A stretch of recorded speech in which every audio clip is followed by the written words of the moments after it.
muted. Okay. You know what? I'll go ahead and share sound.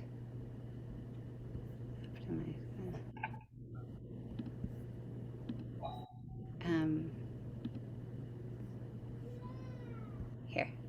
This is what I wanted to share.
Welcome in if you're just joining.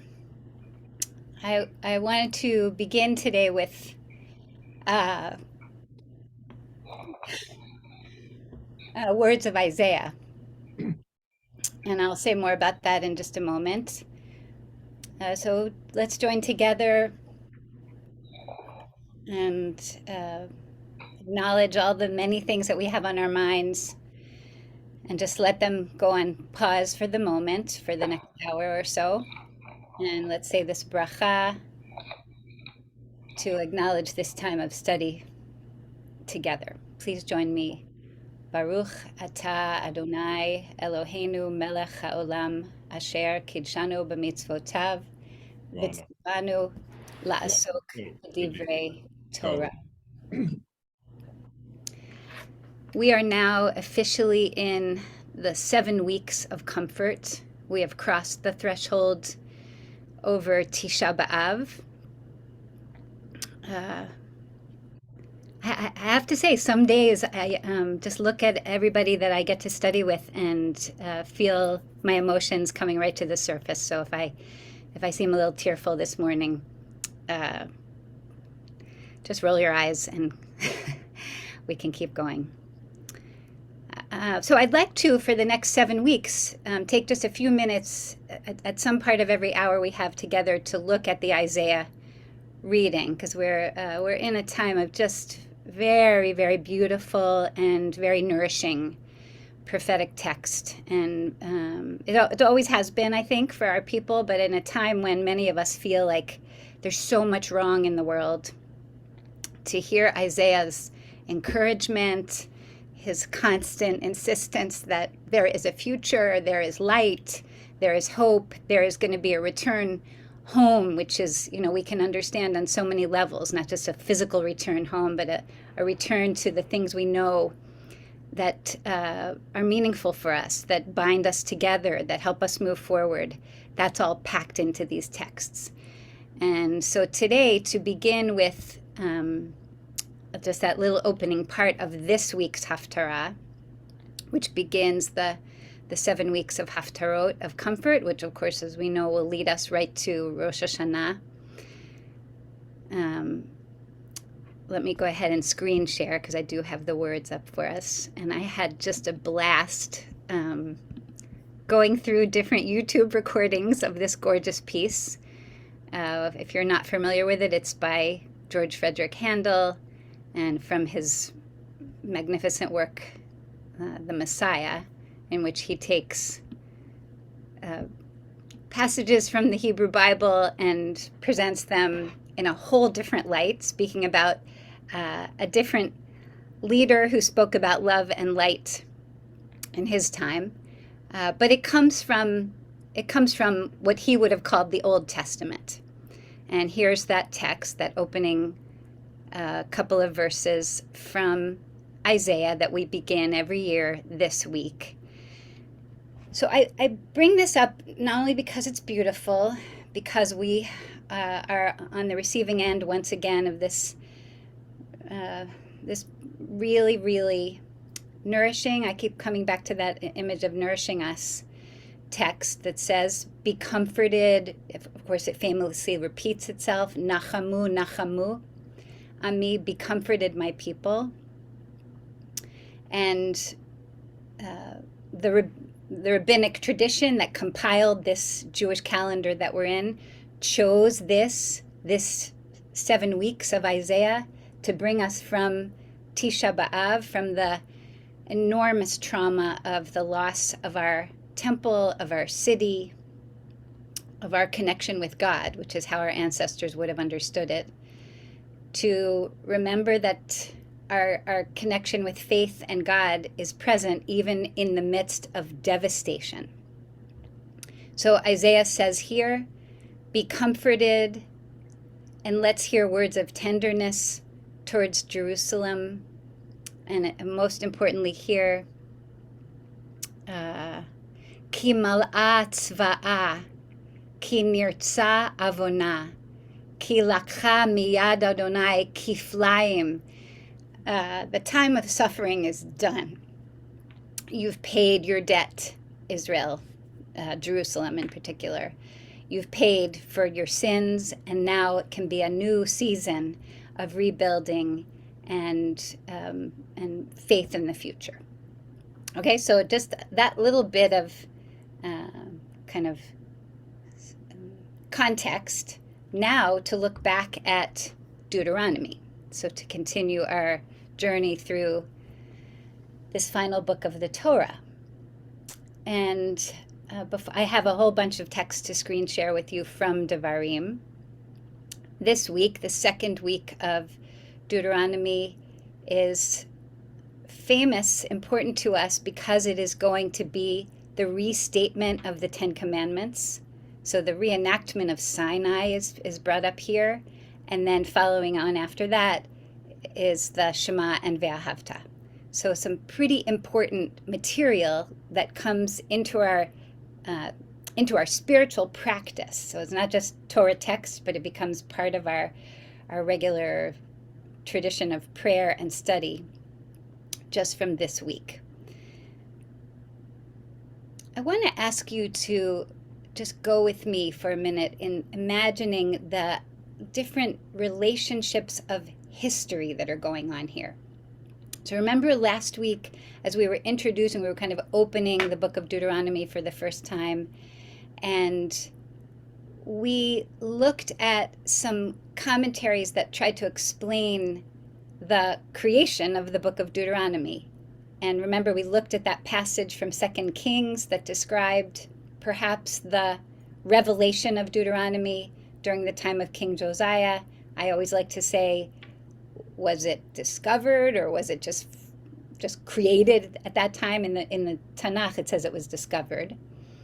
So that is 7th century BCE. And I know it took me many years in my life to wrap my head around BCE and CE, and so I'm just saying that for anyone here today that's still going, no, wait, what are we talking about? So if you're not familiar with this biblical timeline, just imagine for yourself the year one. Think of, you're in third grade math again. So the one is at the center. That's the time of Jesus. Everything on the CE, the Common Era side, is after his life and leading up. If we plotted it out on a number line, it would read up to where we are today.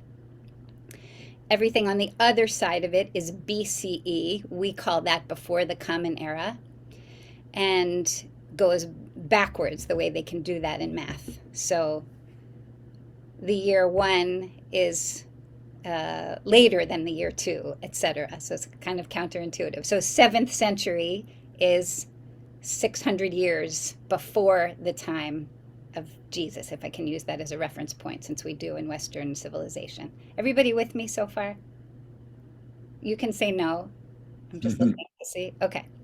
Okay, so here we are in the 7th century BCE, the time of King Josiah. And as we looked last week, there seems to have been this discovery of this scroll of Deuteronomy.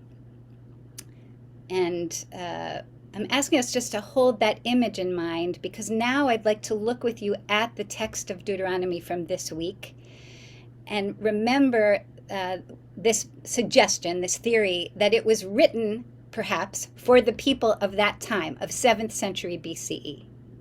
Okay, everybody with me so far? So it's really just sort of fun. I mean, here we are in 21st century CE, reading a text that was written most likely for the people living at the time of 7th century BCE, describing something that in mythical history would have happened perhaps in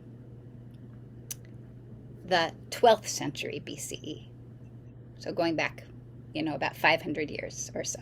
So this is already sort of mythic history by the 7th century. Okay? Okay. Let's see if I'm making any sense at all today. Okay, here's our sheet. So we already have our Isaiah ringing in our ears. And now I'd like to look with you here. So this is now from Parashat Va'et, and this is the preface in Va'et to the Ten Commandments. So this is these are the passages that we see in Devarim just before the reading, let's say rereading of the Ten Commandments that come up here. And of course, just for anyone that's not familiar or not remembering, the first time we hear the Ten Commandments is in the book of Exodus, at the time that the revelation would have happened. So now we have Moses repeating the whole thing, reminding the community of that whole experience. Okay, so reader Shlomo, do you want to read?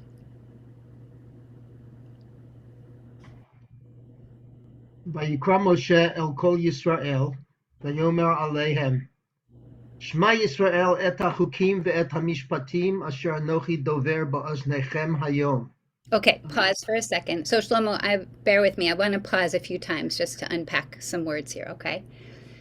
So Moses brings them all together and he says, Shema Yisrael. And of course, right away, our modern Jewish nervous system lights up because we know that phrase, Shema Yisrael. We know it from another passage that's going to come a little bit after this in Devarim, but it has a certain resonance for us.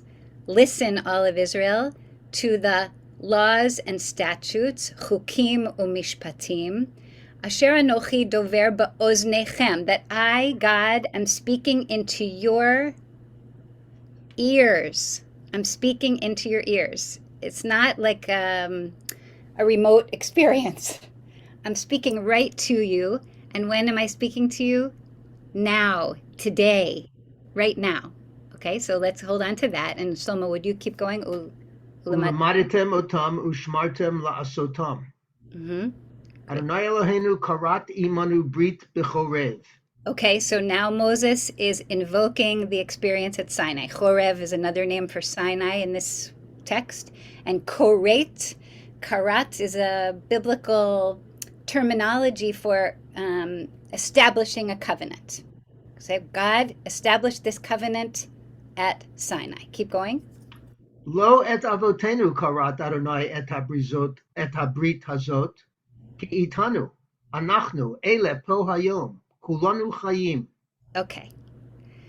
Not only with our ancestors was this covenant established, karat Adonai et habrit hazot, rather itanu, we, anachnu, all of us, ela po hayom, we who are here today, we who are living. So again, remember this possibility that whoever wrote this text meant for those people at the time of King Josiah to hear it. Okay, so keep that kind of question in the back of your mind. All right, Shlomo, will you keep going now? Panim befanim diber Adonai imachem bahar mitoch ha'esh. Face to face, God spoke to you from within the fire. Keep going.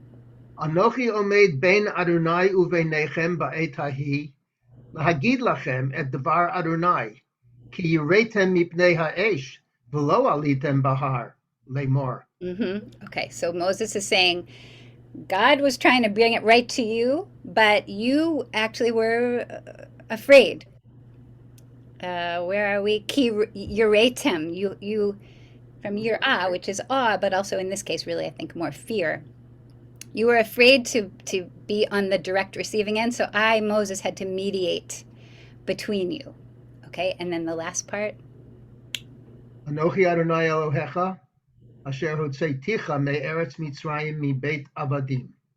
Okay, so I paused there, and obviously the text goes on from there, but God is reminding these are now, if we take this at face value, the listeners in this actual text are the descendants of the slaves. The slave generation is mostly gone by now because we're at the end of the 40 years. So these are now the children, maybe even the grandchildren of that slave generation. So God is saying, let's just remember, I'm the one that took you out from Egypt.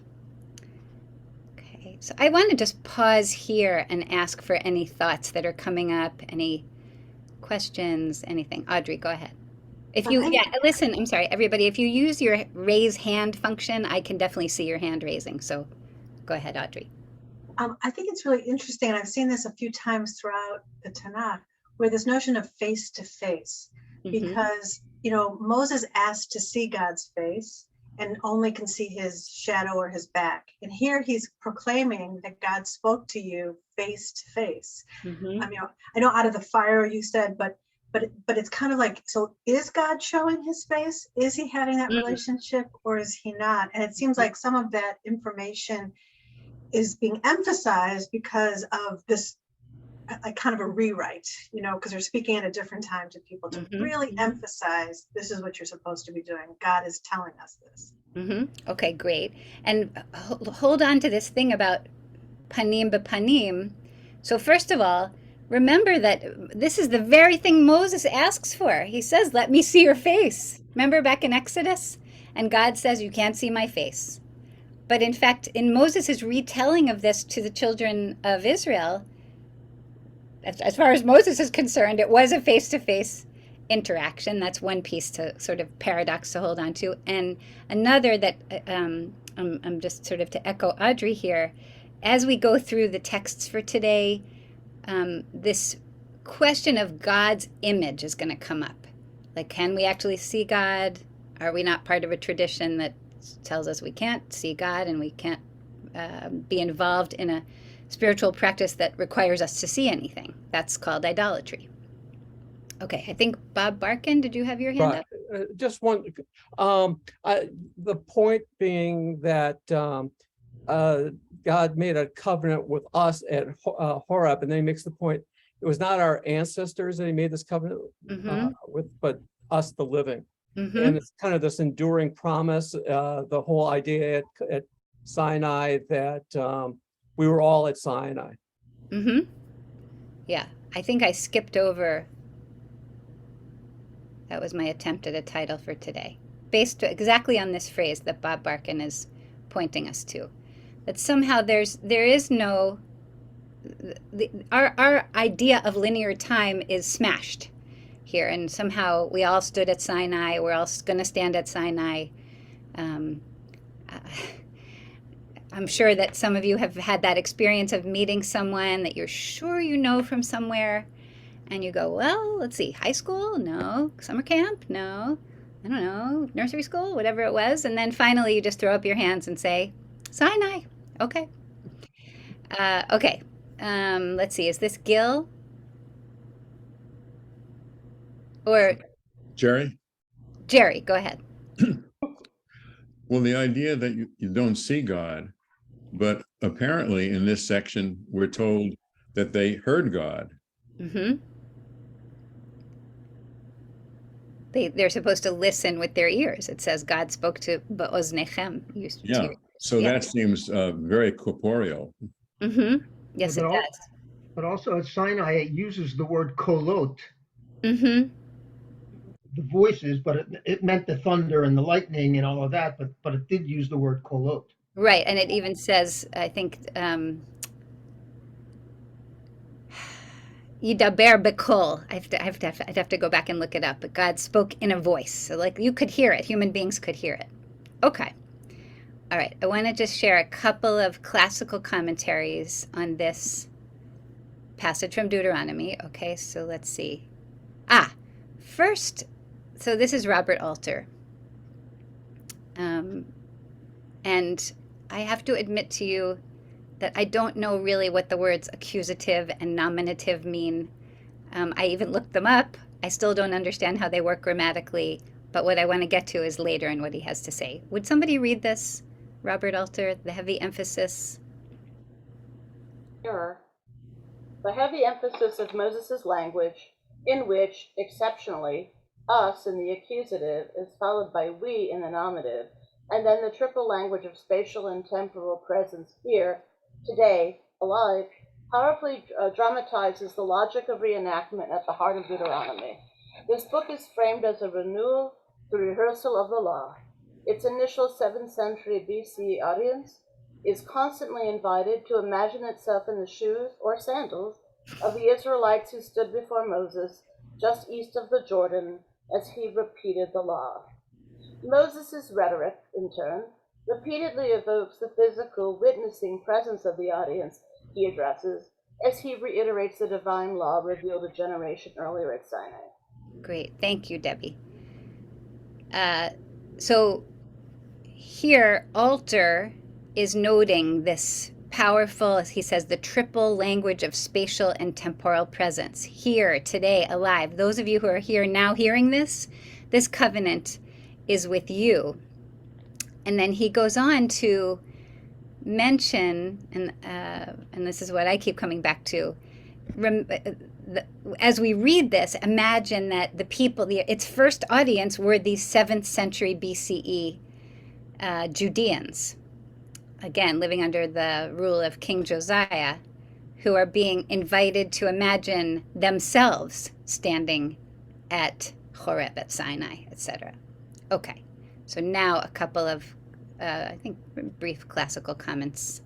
So first from Sforno, and he's commenting on Hayom Kulanu Chayim. All of us here alive today. And he says, Lefichach atem, let's do it in the English. This is why the covenant has to be made with you who enter the Holy Land. Right. So that was something else I meant to say in my my brief introduction before. Remember that Moses is saying all of this to a group of people that are about to enter the land that they've been promised. So he's delivering this memory of the establishment of the covenant, and making it so vital that it's happening today, to a group that are about to enter the land, and juxtapose that with our 7th century audience who are about to lose the land. Everybody with me on that? So just really striking to see these two moments in history really next to each other. This text is written invoking over and over again, you're about to go into this land, you're about to take this land, here's how you should behave, here's what you should do when you go in and when you try to establish yourselves as a nation there. And at the same time, the people reading it are the ones who are about to experience the destruction of Jerusalem. Shlomo, go ahead. But didn't they also, only 100 years or so before that, experience the loss of the kingdom of Israel to the Correct. Assyrians? You're right. Correct. 722, I think, the destruction of the northern kingdom. So I think you brought this up last week too, and you're right, or somebody brought it up last week. The people hearing this, our proverbial 7th century audience, maybe also have the memory of that devastation from the time of King Hezekiah. Okay, so go ahead, Debbie. So I don't know if this is relevant, but just occurred to me that, the audience here, we're still in the age of prophecy, and we're still in the age of direct contact with God. So there is the issue, as you mentioned, of the land, and of course the poignancy of the language if they're about to lose the land. But I also think there's an element of, we still have this experiential encounter with God. Yes. And so it's not a remote idea, or not believed to be remote. Yeah, what a great thing to bring up. Thank you for saying that. I'm going to stop the share because this is interesting to pull this apart for a minute. If we go back and read Jeremiah, who would have been a contemporary with Josiah, 7th century, prophesying the coming doom, the coming destruction, you only have the sense reading Jeremiah that nobody listened to him. Right. Nobody wanted to hear what he had to say. He was finally thrown in prison. Like, they just don't want to hear from him. And it's just really interesting, Debbie, what you're bringing up, because you're right. The 7th century generation was a time of what we would say classical prophecy, live prophecy. And yet, in this particular example, that direct line to God that prophecy is supposed to offer was disparaged. I mean, our tradition says the reason that we were thrown out of Jerusalem is because we didn't listen, and because we fought with each other, etc. But yes, kol hakavod, thank you. Okay, let's go back to Sforno here. Okay. So Sforno's just emphasizing for us, where are we? Arrange things in a manner that future generations who were not present, sidru et inyan, aninechem ba'ofen shehadorot haba'im shelo hayu ba'et habrit, those generations that were not present at the time of the covenant, this covenant, yikaimu ma she'atem mekablim alechem, they will yet still take it upon themselves to feel as though they are part of this covenant and they're responsible for upholding it. Okay, and one more now from Chizkuni. I'd like to do this with you in English just to save some time for us. He starts out by making he wants us to notice a literary analogy with a passage from Genesis. It's just a grammatical analogy. I'm going to skip over that to this part. We find in a similar interpretation in Midrash on Tehillim, on Psalms, from the mouths of infants and sucklings you have founded strength. Yasedet Oz. This is interpreted to mean that even unborn children have received the Torah and are guarantors for this to their parents, that they will observe the Torah in due course. The Midrash describes the unborn fetuses as having been given visions of God and having heard the 10 Commandments and responded after each that they considered it as binding for them. And, oh no, I suddenly I see ammunition for the pro-life movement here, which I would rather put aside for this conversation. Probably some of you have heard this, this notion that the babies are born knowing the whole Torah, and then it's the what do you call it when you wipe the disc clean? When you erase the disc or something? Uh, Delete. You wipe it. Delete. delete. And that this little thing between our lips is to help us remember that deletion so that we begin to rediscover Torah for ourselves. Kevin, go ahead. Don't forget to unmute. Remind everybody also the story that in terms of the Jews being given the Torah and the guarantors, that it wasn't for Abraham, Isaac, and Jacob, it was for the fact that the children would be the ones to carry on the Torah, that God said, okay, now it's time to give the Torah. I think we all know that particular story. Mm-hmm. The thing I wanted to bring up is Rabbi Samson Raphael Hirsch teaches that the Jews are given two really covenants, two inheritances, if you will. One is the land of Israel and one is the Shabbat. The Shabbat goes with the Jews no matter where they are, okay, in exile in Israel. But to actually be in the land of Israel, you have to obey the commandments. And I think that's what's about to happen here as well. The people, both earlier on, who were banished from Israel, or exiled, I should say, and here they're about again. The point is, you need to obey these commandments if you want to possess the land of Israel. And so that's the prelude to not only 7th century Jews, but today's Jews as well, that if you really want to occupy the land, you need to obey the commandments. Don't worry, Shabbat is wherever you are, but possession of the land is contingent on obeying commandments. Mm. There's a whole exploration we could do about modern Israel and that Yes. that statement. So thank you for bringing that up. Okay, let me go back one more time to our source sheet. Okay, I'm going backwards now a little bit to, so this part of Devarim that we just looked at is chapter 5. So again, these verses are just before the actual restatement of the 10 Commandments. Now, just a bit before that, come on, here. And here, I wanted to ask if I could have an English reader. Is there somebody that would volunteer? I need somebody with who can deliver it theatrically even. Now you put pressure on us. I was going to offer to do it. This is Nancy, but I don't know if I can do it theatrically. And Nancy, you are the perfect person for this. God declared to you the covenant that you were commanded to observe, the 10 Commandments, inscribing them on 2 tablets of stone.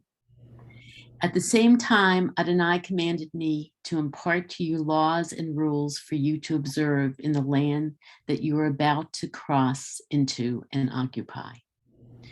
For your own sake, therefore, be most careful, since you saw no shape when Adonai spoke to you at Horeb out of the fire, not to act wickedly and make for yourselves a sculptured image in any likeness whatever, the form of a man or a woman, the form of a beast on earth, the form of any winged bird that flies in the sky, the form of anything that creeps on the ground, the form of any fish that is in the waters below the earth. And when you look up to the sky and behold the sun and the moon and the stars, the whole heavenly host, you must not be lured into bowing down to them or serving them. These your God Adonai allotted to other peoples everywhere under heaven. But you, Adonai, took and brought out of Egypt that iron blast furnace to be God's very own people, as is now the case. Kol hakavod. Okay. So a long, powerful statement. Again, leading up to sort of as Moses is like summoning the energy to deliver the 10 Commandments once again. And here he's going right to the issue of idolatry. Think how central this challenge is. I'm going to turn off the screen share just for a second.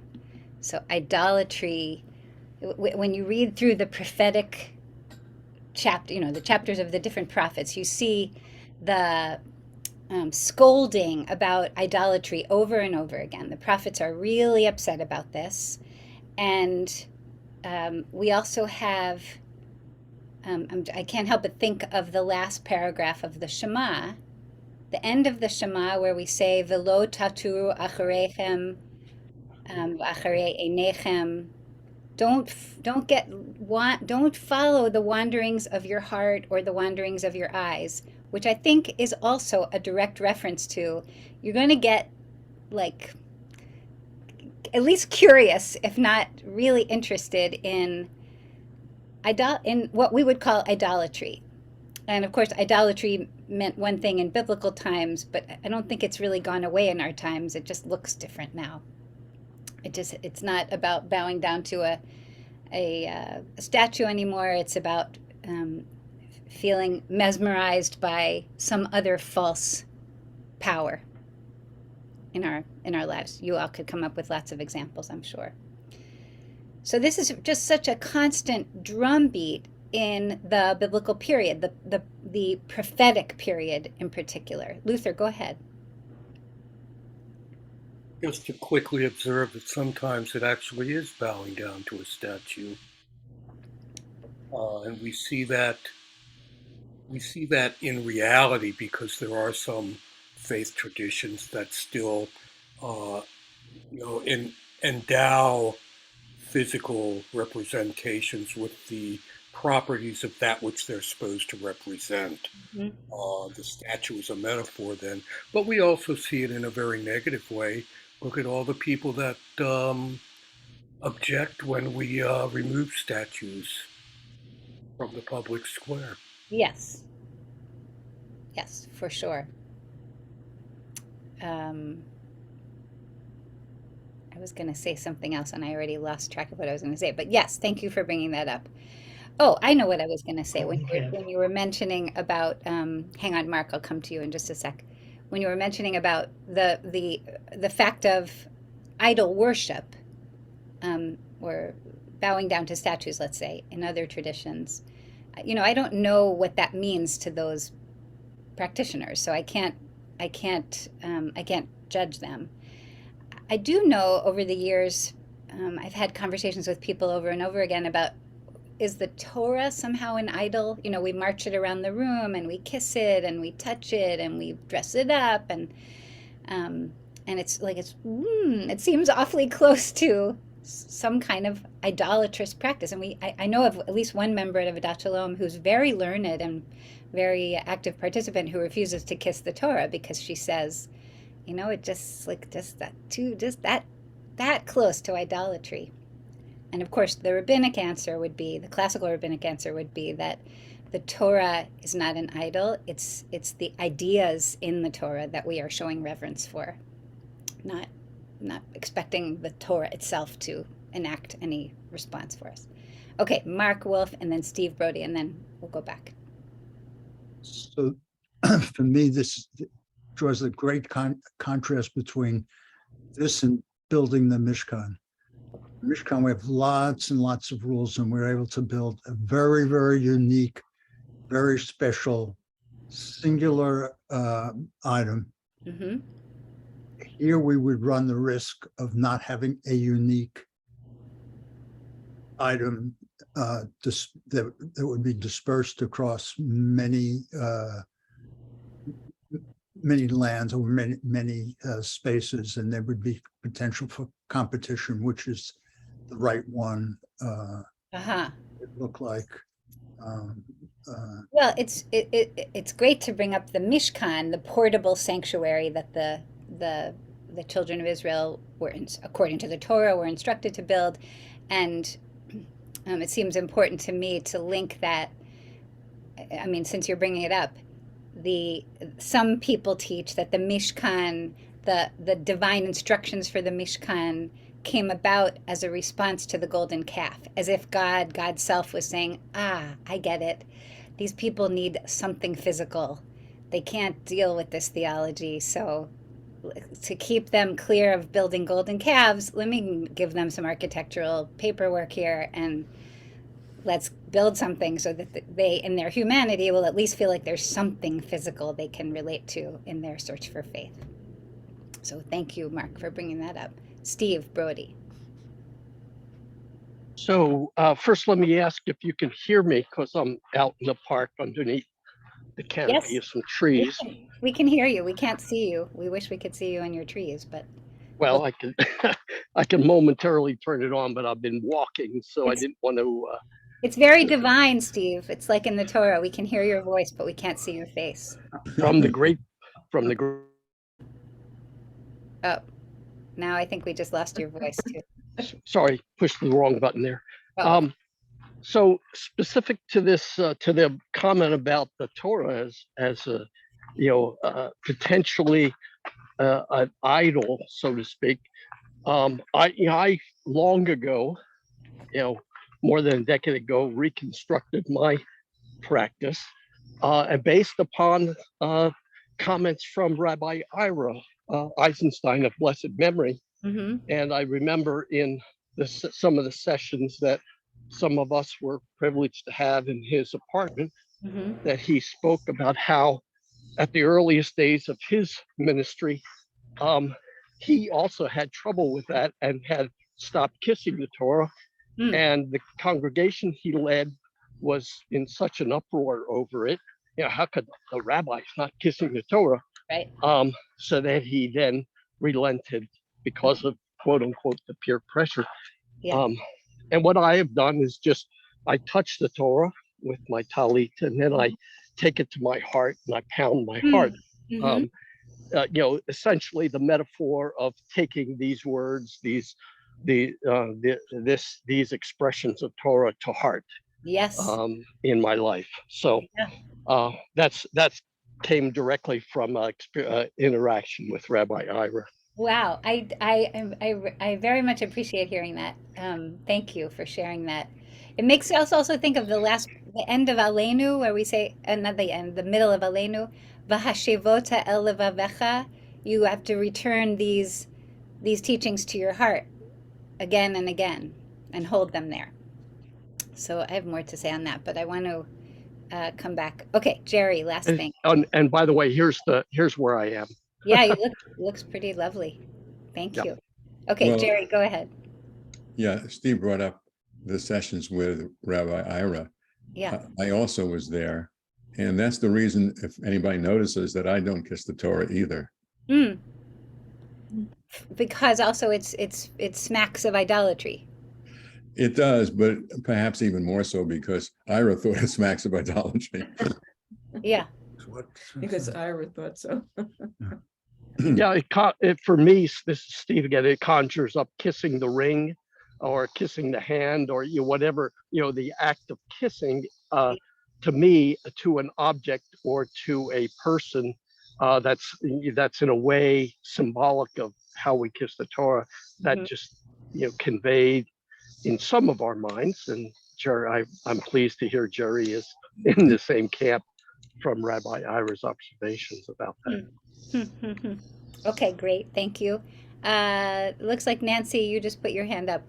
So go ahead, and then we will go back to our text. I hadn't given this any thought before today, but I have to say, listening to this discussion makes me wonder, and I know this is kind of sound threatening, but can one entertain the thought of extending this concept to the artifacts in Israel, like the Western Wall that we so much want to protect and care about, maybe at the expense of other things sometimes. Even like at the expense of peace and harmony? Like peace and harmony, and and like how far can you take this idea of idolatry? Because we have, obviously the art, and I love historic preservation. I'm not, but like how much do you hold on to something that is just a physical object to retain, because it feels like it retains some kind of memory for us. So I just want to throw that out. It is something that your conversation is sparking for me. Yeah. I mean, I think the Kotel is a huge problem. as meaningful as it has been for so many generations. Okay, let me go back one last time to our source sheet. There, okay. Okay, now one more time back to altar. So we had Nancy read this long, it's not so long, but this very powerful passage. I'm just going to go back to this verse 15. I just want us to hear it one more time. For your own sake, therefore, be most careful, since you saw no shape when Yud-He-Vav-He spoke to you at Horeb out of the fire, not to act wickedly and make for yourselves a sculptured image in any likeness whatever, the form of a man or a woman, the form of a beast on the earth, the form of any winged bird that flies in the sky, the form of anything that creeps on the ground, the form of any fish that is in the waters below the earth. And when you look up to the sky and behold the sun and the moon and the stars, the whole heavenly host, you must not be lured into bowing down to them or serving them. Okay, now, excuse me, Robert Alter. Maybe just one more reader. Beth, do you want to do this? Sure. There are a few biblical instances of this sort of sentence length outside of Deuteronomy, where the grand sentence is devised to catch up the listener in its sheer momentum. Sorry, that was supposed to be sheer momentum. In its sheer momentum of insistence. Let us try to follow the states of the effort of persuasion inscribed in the language. God wrote the text of the 10 words in stone, then designates Moses, the continuing intermediary, as the leader and expounder of the laws. Presumably, the reference is not to the Decalogue itself, but to the Code of Laws, what in Exodus is the so-called Book of the Covenant, and to its counterpart in the Code of Laws in Deuteronomy. The narrative report of the Sinai experience in Exodus also emphasizes sound and speech, excluding any direct visual image of God, with the limited exception of the post-epiphanic vision on the mountain by the elders of Israel. Here, however, the imageless character of the revelation at Sinai is moved to the thematic center. The defining memory of the people of Israel is at once an overwhelming revelation of God and a memory of the absence of any image. Read that sentence again. The defining memory of the people of Israel is at once an overwhelming revelation of God and a memory of the absence of any image.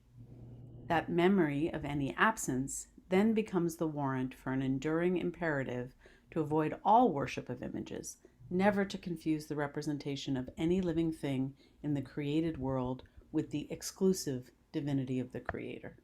Great, thank you. I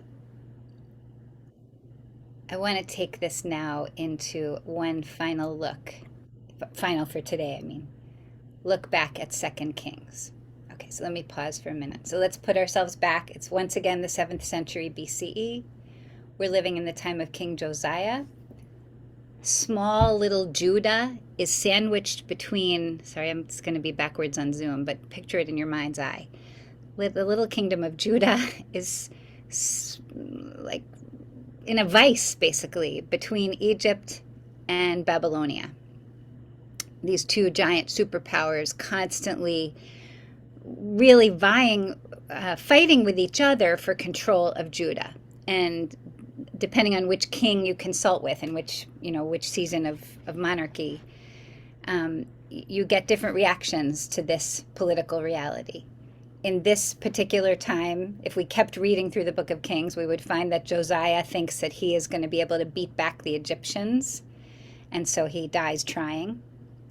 But before we get to that part of Kings, to the end of his life, I want you to see what happens in the 2nd chapter of Josiah's section of 2 Kings. So we read a bit from the 1st chapter last week, where Josiah ascends to the throne. He's a young boy. He grows into his leadership. Now he's been presented with the scroll of Deuteronomy, and here's how he reacts.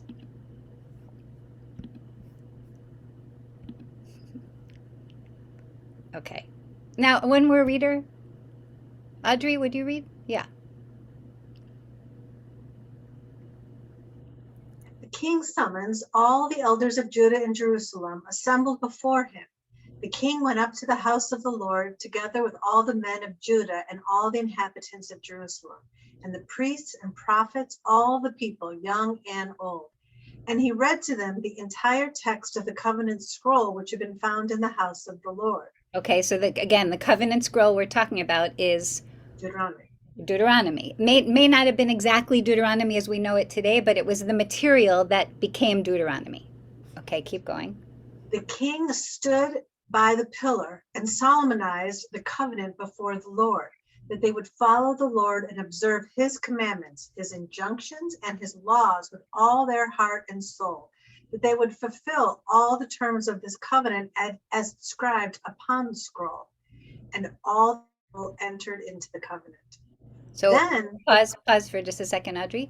Okay, so remember the Deuteronomy texts that we read today, the ones that say this covenant is about you. It's about you who are alive today. It's not only about the people that actually stood at Horeb, or maybe you would say you also stood at Horeb, A, and B, this covenant is about being clear about what faith is. It does not make any room for idolatry. Okay, now keep going. Then the king ordered the high priest Hilkiah. Was it Hilkiah? You got it, Hilkiah. Hilkiah, the priests of the second rank and the guards of the threshold, to bring out of the temple of the Lord all the objects made for Baal and Asherah and all the host of heaven. He burned them outside Jerusalem in the fields of Kidron, and he removed the ashes to Bethel. He suppressed the idolatrous priests whom the kings of Judah had appointed to make offerings at the shrines in the towns of Judah and in the environs of Jerusalem, and those who made offerings to Baal, to the sun and moon and constellations, all the host of heaven. He brought the house of the Lord to the Kidron Valley outside Jerusalem and burned it in the Kidron Valley. He beat it to dust and scattered its dust over the burial grounds of the common people. He tore down the cubicles of the male prostitutes in the house of the Lord, at the place where the women were coverings for Asherah. He brought all the priests from the towns of Judah to Jerusalem and defiled the shrines where the priests had been making offerings, from Geba to Beersheba. He also demolished the shrines of the gates of Joshua, the city prefect, which were on a person's left as he entered the city gate. The priests at the shrines, however, did not ascend the altar of the Lord in Jerusalem, but they ate unleavened bread along with their kinsmen. He also defiled Topheth, which is in the valley of Ben Hinnom, so that no one might consign his son or daughter to the fire of Moloch. That's good. He did away with the horses that the kings of Judah had dedicated to the sun at the entrance of the house of the Lord near the chamber of the eunuch Nathan Melech, which was in the precincts.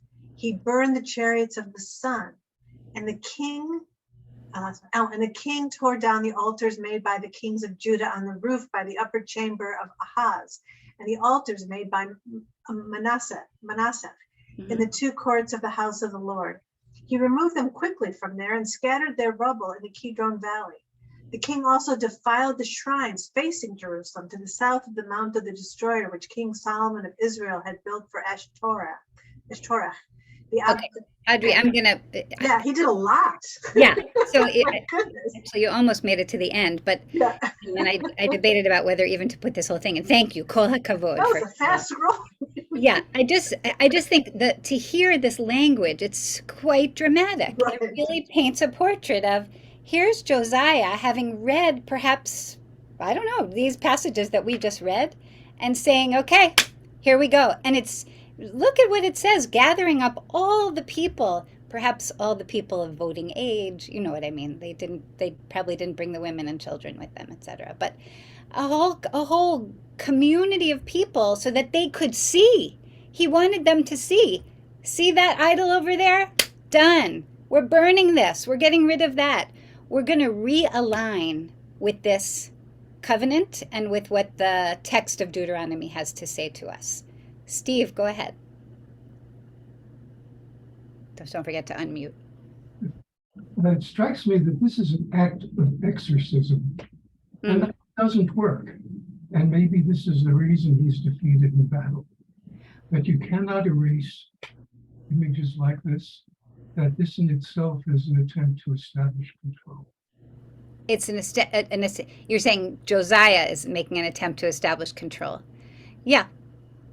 I mean, most often the way it's been taught to me is he was desperately looking for some way to save his nation, and he thought, this is it. And remember, the text doesn't tell you this here, but if we looked at other related texts, including Jeremiah, he's got Jeremiah like speaking in his ear the whole time, saying, "This, guess what's coming? This is what's coming. If you don't clean it up around here, it's going to be over." And finally, Shlomo, hang on one second. Finally, if you read into Jeremiah, you see that at some point he just surrenders himself and says, "Okay, the destruction is coming. There's nothing we can do about it now. So let's just do our best to hold ourselves together and try to make it during the exile."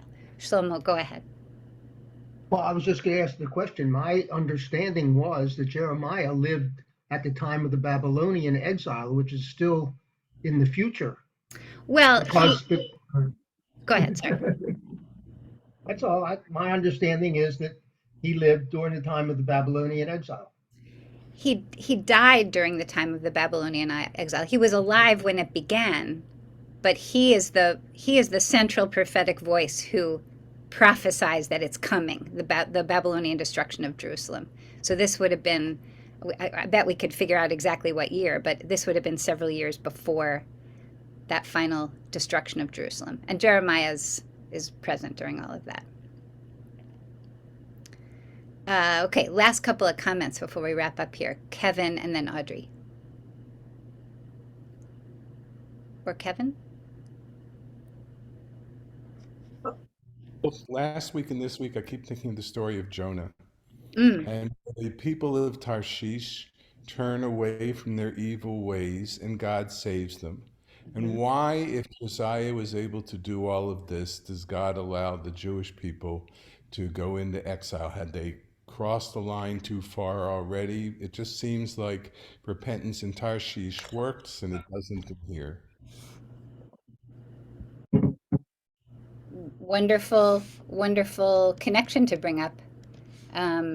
Thank you. It hadn't even occurred to me to think of that, but thank you. One of the things that's so funny about that is Jonah is the one prophet who is successful, and he's really angry about it at the end of the book. The people actually change their ways, and he's unhappy at the end of the book. Kind of funny. Go ahead, Audrey. I think Kevin kind of made answer my question, which is it wasn't enough what Josiah was trying to do. It was like too late for him to redeem and not have this thing happen. But it was an attempt, I guess. He tried. For sure. It was a valiant attempt. Okay, thank you. I want to close with one thing that it's just taking me a second to grant to. Hold on.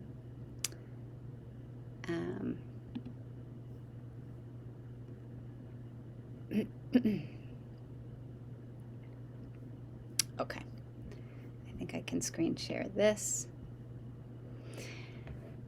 So as I mentioned at the top of the hour, if we had the book of Deuteronomy in front of us, we would see immediately following these chapter 4 and chapter 5 excerpts that we looked at today would be the actual 10 Commandments. And soon after that, almost immediately following after that, is the Shema.